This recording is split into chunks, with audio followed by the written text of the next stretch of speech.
Hello and welcome to Reddit Rundown.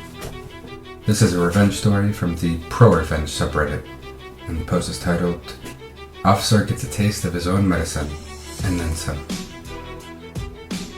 Honestly not sure if I'm posting this in the correct thread or not. I'm rather new to Reddit. This happened some time ago now, but after sharing the story with a friend, he told me of this site and begged me to post it. I won't be getting too specific in case there's some unforeseen blowback, but here it is. Bit of backstory. My wife inherited a house and land and begged me to move there. It was somewhere I knew wouldn't have anything in either of my fields for employment, which is physical security specialist and force analytics and planning. But she got a job offer in her field, wildlife management, at a salary that matched what we are currently making combined, along with an employment contract, which is rare in the US, control of her own team, and insanely good benefits. Since we have no kids and I'm the adaptable type, and I could see this meant a lot to her, I agreed. We put our house up for sale and moved there sight unseen. While I'm used to and even fond of it now, this place was the land that time forgot. Literally horse and buggy country. And it quickly became clear that for a while, she would have to be sole income while I brought our new property into the modern era. The house literally had no plumbing. There was an outhouse and a manual well pump outside. We decided to buy a used house trailer, place it in the southernmost part of the property, and live in it while I worked on the house. I am not from this area, and the culture shock was intense. My wife had family from there and would spend a few summers as a child with relatives, so she understood the people better than me, and being the same height and skin tone, she was quickly accepted. Meanwhile, standing 8-inch minimum above everyone else and being so white I show up from outer space, I had a bit of a harder time, but managed to make some friends eventually. After some time getting everything updated, we came in way under budget since I decided to learn the skills and do all the work myself. It quickly became clear that while our immediate area was lovely, with good people and trusting neighbors, the surrounding counties had developed a meth pill problem. And with all the industries being strict on drug testing, once heroin came onto the scene, people were starting to make their way to our area for break-ins, carjackings, and even a few cases of kidnapping for ransom. A couple senior citizens just outside of town were broken into and beaten, then shot to death, just for maybe $300 worth of jewelry, a couple old guns, and their pain meds. Seeing a need in my community, I used the leftover money we had and I bought land and BFE deemed unfit for development at a steal. Soil lead levels were too high for housing and farming and too remote for commercial. After getting permit certifications and almost a year of doing all the building and earthworks myself while working a part-time hospital security job at County Over, I started a security, self-home defense, and firearms training company. I created local jobs in the nearby counties by training armed guards beyond state standards, helped people develop a neighborhood watch program, offered neighborhood security patrols at cost, made sure local shops got cameras and had plans and training in place in case of a robbery, and worked with individual households to develop their own home defense strategies, along with offering concealed carry training, advanced firearm training, OC spray, trauma and first aid training, and other things. Somehow, without meaning to, I managed to wedge myself into a unique position where I not only trained everyday people, but I got certified to be the guy that all the police agencies in the region send their officers to for state recertification and further training. Turns out, before I came along, they had to send their officers almost 6 hours north to a state facility, which meant that they also had to pay for a hotel room for anyone that went up there, as well as 2 meals and mileage if they didn't drive a squad car. Not to mention that the tactics taught didn't always translate well to our area. I offered to do it for a bit less, and given my location, no hotels or anything else were needed. For the first time in my life, I feel like my work really matters, that I'm making a positive difference for real people, and I look forward to going to my job. In my line of work, I've ended up knowing a lot of the police in my area pretty well, and can say that I even consider a few of them to be friends. The departments I work with get quite a few officers who are new or transfers from other areas, as this region of my state has a pretty median average pay grade, and a lot of officers use it as a stepping stone to get to the bigger paying areas, or to get their first bit of experience and head to another state. Now, the ones who have made a life here and decided to stay learned a long time ago that the locals here don't take crap that isn't fair lightly. The people here demand justice come heck or high water. In the past, corrupt officers have been hanged or beaten to death when the courts failed the citizens and didn't punish officers for doing something heinous. One shot an unarmed 12-year-old and another let a drunk, drugged man die moaning in a cell after a canine unit literally ripped open his abdomen, and was heard laughing and joking about it. Both essentially got a long paid vacation and then went right back to work until someone caught up with them. Even one former judge who got a slap on the wrist after being convicted of molesting 3 children went missing, and was later found bound to a tree and was apparently set on fire while still alive. So the officers tend to do a really good job of weeding out the bad apples and reminding newcomers that they are there to help people and protect them, not harm or bully them, which in my experience is not the case with all, or even most, offices and places I've lived before. Now, onto the story.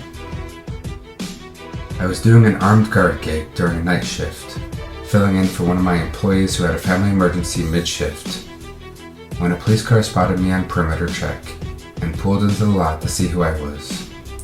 I wasn't wearing uniform. And the place I was guarding receives a lot of raw metals that they then melt into various alloys to be shipped off for use. It's a crackhead's dream looting spot with the way scrap prices can be for some of the materials there. After figuring out it was me, they decided to sit and BS for a bit. While talking with these officers, I listened to them share about a new hire who transferred from a larger city and they just know is going to cause trouble with the locals. They mention how he has that "I know better than you" attitude, and thinks that the piece of metal on his chest means that he is the law. Apparently he had already raised a bit of a stink because he writes citations for things that no other officer in the department has. Driving with one hand, burnt out fog light, plastic being taped over a broken back window in a car, headlights not on in the middle of the day and it's raining. He even tried to give a guy a DUI, even though he was sitting in the car on blocks in his driveway and it had no rear axle. Apparently he speaks aggressively to anyone who dare interact with him if they aren't a police officer, and overall just acts like a power-tripping douche nozzle. The other officers have noticed that the locals have changed their demeanor towards them and seem more distrusting since this guy started, and they were genuinely worried that he would turn everyone against them. In the words of one of these officers, "With everything in the news these days and the whole nation already being distrusting of us, I hope we can find something to set the bastard straight before he ruins the rep we worked so hard to keep here. I like that people here will just come up and talk to me. It's the main reason I stayed here." We brainstormed for a while about how to get through to Officer Douche and make him change his ways, or career, but eventually came up with nothing legal and had to go back to doing our respective jobs like adults. 2 weeks or so after having this chat and hearing similar things from other officers I know, I get my first interaction with Officer Douche. I don't advertise my business in my work vehicle, and it's completely unremarkable, but all the officers I know can spot it somehow, so I've gotten in the habit of waving anytime I pass a squad car. On my way to speak with a prospective client about a consultation for their home defense plan, this butthead pulled me over for waving at him when we passed each other on a 2-lane highway. He slammed his brakes on, whips around in the middle of the road, and came flying up behind me so close I can't see his headlights with flashing lights on and siren blaring.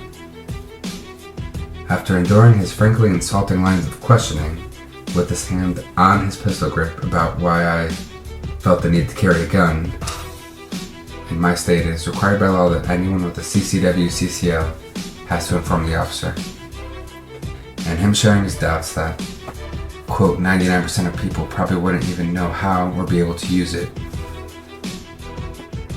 goblin wrote me a citation for reckless operation of a vehicle, stating that he was justified in doing so because he saw me remove my hand from the wheel. Trying to be diplomatic, I said, "I just figured that you would appreciate a friendly gesture from someone today. I know I like when someone gives me a friendly wave." This absolute insult to humanity blows his freaking gasket, gets in my face yelling at me and threatening to haul my smart butt downtown and see how friendly I am when I am hooked up in the back of his car. Says that if he felt like it, he could cost me more in impound fees and lost wages than I would make in a month.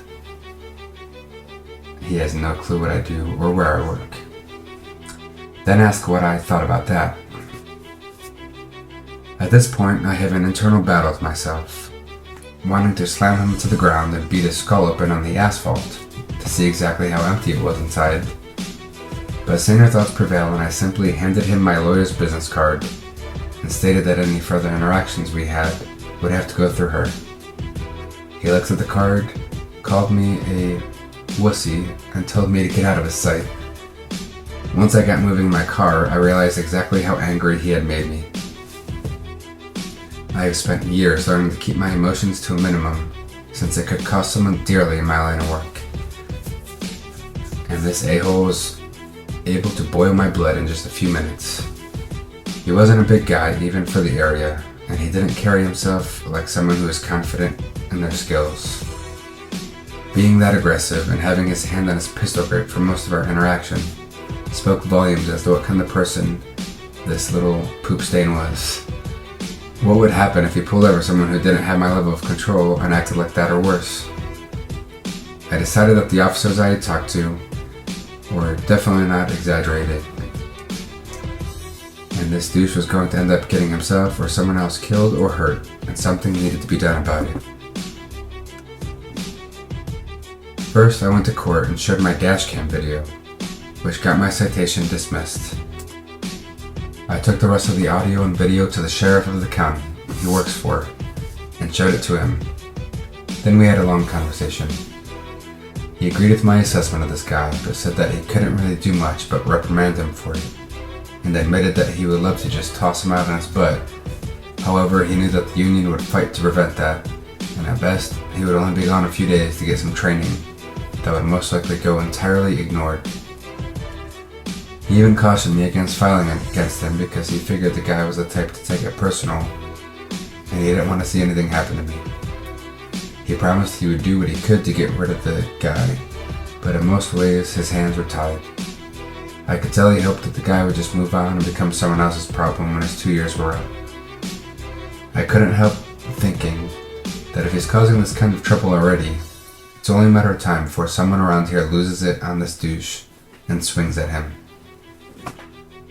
Then, even though the guy deserves to eat his own teeth at least, some poor guy will end up with his life ruined or worse. All because Officer Douche has a badge and likes to wag his tail. Feeling as though there was nothing more I could do, I went about my business as usual the next couple days. Then, guess who came through my door to schedule with me for their recertification? He didn't know me from Adam and just swaggered about like he owned the place, and whined about this being a waste of his time and a bunch of bureaucratic BS. I had a real Kodak moment when I reminded him of our last interaction. He tried to excuse it as being by the book and claimed that his hands were tied when it came to the citation, and he only acted that way because I had a firearm and he was nervous about that gun, so he needed to assert his authority of the situation. By now, I had had a large portion of the people that live in my area come through for training, and most of them carried daily. F-Stick just confirmed my fears for me, and I was going to do what only I could to lay those fears to rest. Cue pro-revenge mode. Already forming a plan, I told him that I understood completely, and that I operate that way as well. Not even processing how that could affect him, the dipstick seemed glad to hear that, and we sat down to get his paperwork started. The whole time we were doing this, he's bragging and talking about how good a shot he is, and that he, quote, looks forward to the day someone wants to F around and find out with him.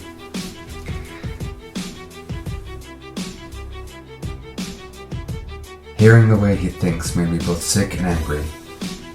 Yes, I carry a gun for self-defense, but I hope that I never have to use it. I spent years learning other techniques to lessen that chance after having to draw it once, and built a career teaching others what I have learned. After getting all the paperwork sorted and scheduling a time and date, he asked if he could use my range to get some practice shots in. I even waived my range fee just to see this POS shoot. After going over the range rules, I ran him out a target at 10 yards and signaled the lane hot. He fired all 17 rounds out of his mag at a rapid pace and only managed to hit 5 on the target, only one of which was center mass. He repeated this 4 more times at varying distances, and his best score ended up being at 5 yards out with only 10 shots on target, of which 4 were center mass. I suggested he slow up his cadence a bit and asked if he wanted my advice. He proceeded to run it out to 10 yards and shoot one at a time at a slow pace I usually only see from first-timers, and didn't get a single hit center mass. After seeing the 13-year-old girl a few lanes down from him load up and absolutely drill headshots at 15 yards, with my range master instructing her, he made some excuse about needing his sights adjusted, then packed up and the brainless nugget left thinking we were all buddy-buddy a few minutes later. I use targets similar to these if you need a visual reference for the next part. Alright, quick note here. If you're still listening, you're probably enjoying our content. We really need your help with the algorithm. All it takes is a few seconds to like, subscribe, and comment. This allows us to keep creating new and free content. Alright, back to the show. The state certifications are a bit simple, so when I started doing this, I met with local union lawyers, training officers, and some reps for our area, and we came up with a standard that surpasses the minimum state requirements, which they in turn use to negotiate better benefits, so everyone wins. The standards we decided on not only test for accuracy, but also introduces a bit of real-world problems that the officers have to contend with. The first is done in full duty gear with both hands on the gun at 10 yards. After running 25 yards within 2 minutes, you have to be able to draw your gun from crouched cover, fire 10 rounds, reload a magazine loaded by me with a false round randomly placed in it to cause a, quote, malfunction, clear that malfunction, and get 10 more rounds on target from standing cover. The second is the same drill in reverse, but done with only one hand on the gun and in under 3 minutes. In both of these drills, 15 of the 20 shots must be within the number 8 ring of the target, and all rounds must hit the target. And the third is a DOT torture drill that must be cleared at 90% within 10 minutes, and you have 3 attempts at it. It doesn't sound too tough if you are an avid shooter, but trust me, under pressure with your job on balance, it can be rough. There's a link here that we'll put in the description explaining the DAT torture drill. See, the policy around here is that the county pays for your first test, and if an officer fails to recertify, then they either choose 2 weeks unpaid leave or sit at the office and do paperwork at reduced pay for 2 weeks. Then they have to pay out of pocket to try again. Of course, it is encouraged that they come to me for help, but being that I'm not a charity, some choose to practice on their own, which is fine. If they fail a second time, the sheriff can cut them loose without any issues from the union, and the officer has to wait 1 year to even be considered for rehire or relocate to a different area that doesn't have these standards, where the sheriff orders them to come to my training, and I work with them until we know they will pass. After that second failure, the officer's job lies entirely in the hands of their boss. Being that these tests are a bit tasking for most shooters, and even though I log way more range time than any officer I know, it helps when you own the range, and I can still occasionally fail that torture drill, I will show mercy for most of them if they seem like a decent person who is just out of practice or nervous, and not be a butt when it comes to scoring if they are close to a failing score. Counting line breaks as hits when I don't have to, forgetting to hit the stopwatch button if their cadence is just a second or two slow.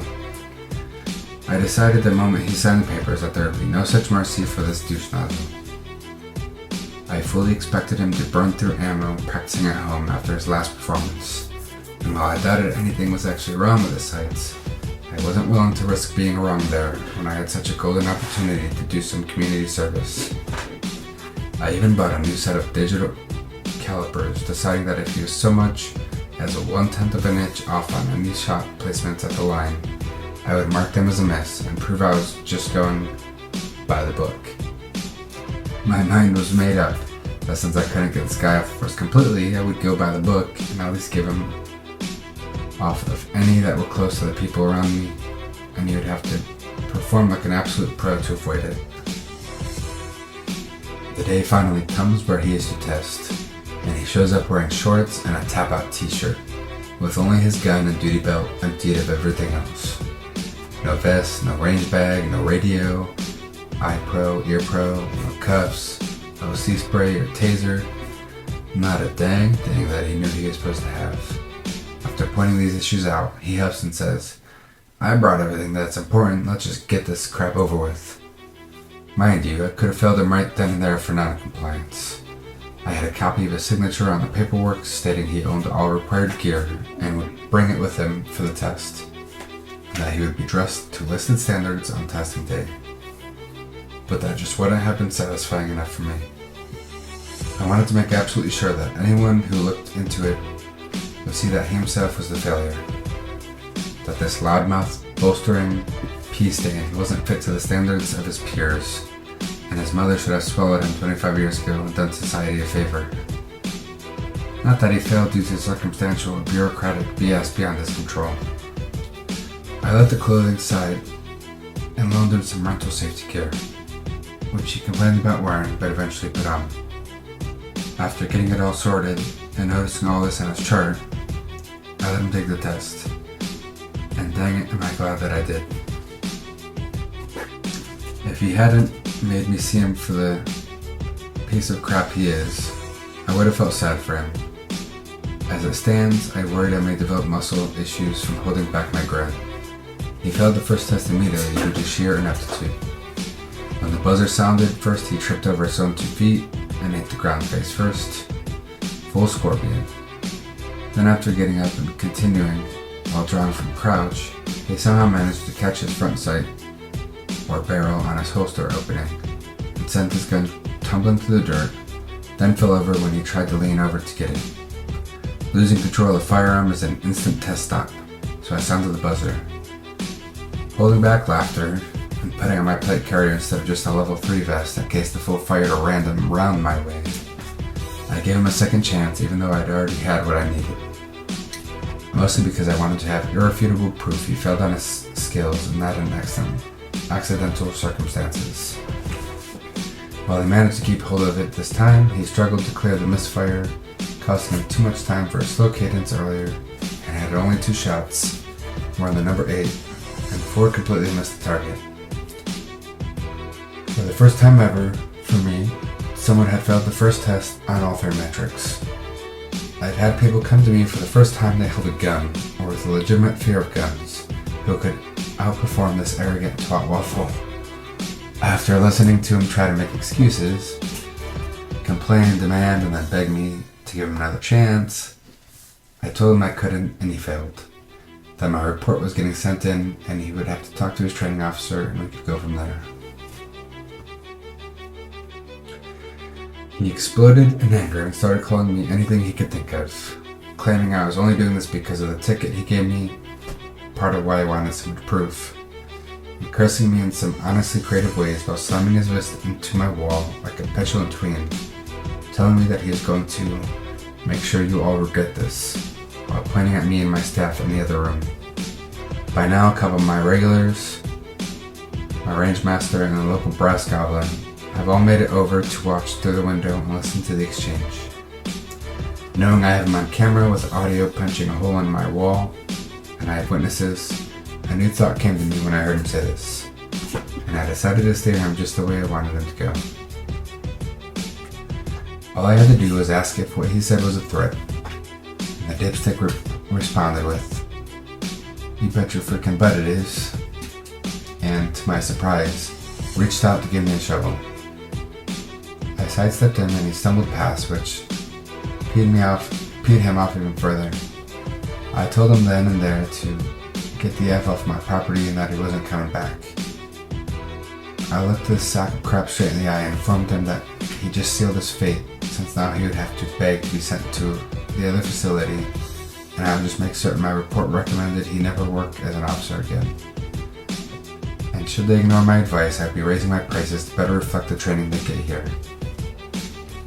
He then decided to spit at me and swing a punch this time. Not one to miss an opportunity, and easily outweighing him by 50 to 60 pounds. I raised my guard, and the moment his arm made contact with mine, I used his momentum and my muscle to send him over my shoulder and directly into the ground with all I could muster. I channeled my ancestors and the ancient gods of their homeland into that throw, fully intending to leave a Wile E. Coyote-esque crater in my floor.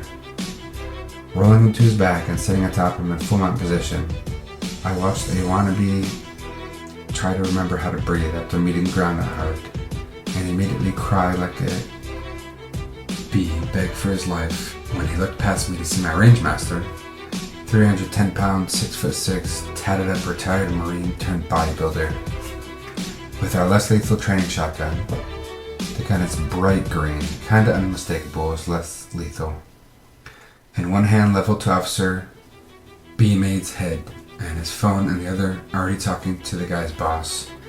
Apparently my range master had been watching everything from his office on the security feed, and when Officer Douche started punching the walls, my boy immediately picked up the phone and called the sheriff, grabbing the shotgun on his way out the door to us.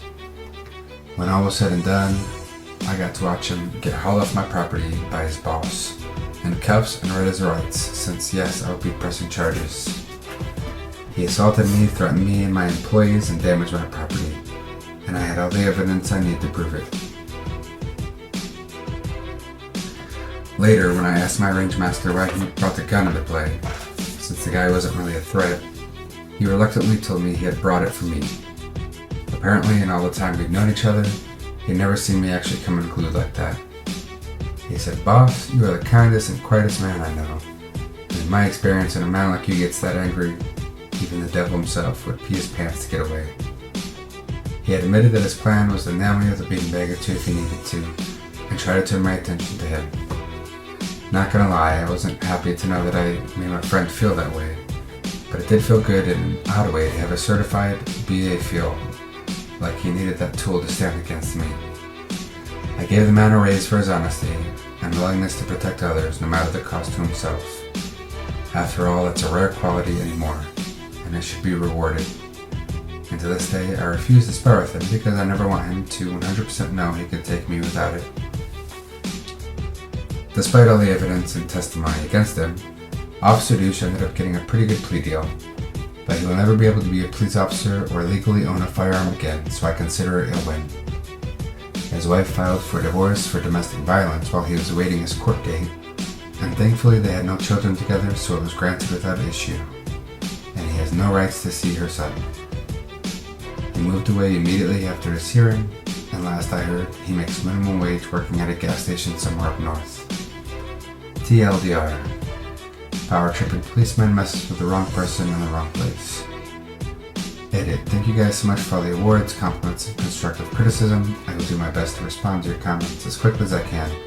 Please feel free to PM anything you don't want in the public record. And that is it. Thanks for tuning in. If you've enjoyed this video, please like and subscribe to support the channel. Thank you.